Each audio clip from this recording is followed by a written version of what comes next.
పిల్లల కథ మంచి మనసు, స్నేహం. ఒక చిన్న గ్రామంలో అను, రవి, మీరా అనే ముగ్గురు మంచి స్నేహితులు ఉండేవారు.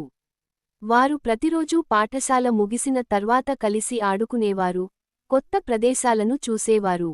ఒక రోజు అడవిలో తిరుగుతుండగా, ఒక చిన్న పక్షి గూటి నుంచి కింద పడిపోయి భయంతో వణుకుతూ కనిపించింది.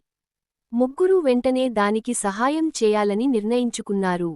జాగ్రత్తగా ఆ పక్షిని ఎత్తుకుని, దాని గూటిని వెతికారు. కొంతసేపటి తర్వాత గూటిని కనుగొని, పక్షిని సురక్షితంగా తిరిగి అందులో ఉంచారు. ఇది చూసిన ఒక వృద్ధ తోటమాలి చిరునవ్వుతో, మంచి మనసుతో చేసిన చిన్న సహాయం కూడా ఎంతో గొప్పది, అని అన్నాడు.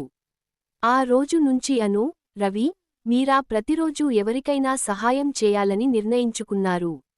మొక్కలకు నీళ్లు పోయడం, పెద్దలకు సహాయం చేయడం, స్నేహితులతో బొమ్మలు పంచుకోవడం వంటి మంచి పనులు చేసేవారు.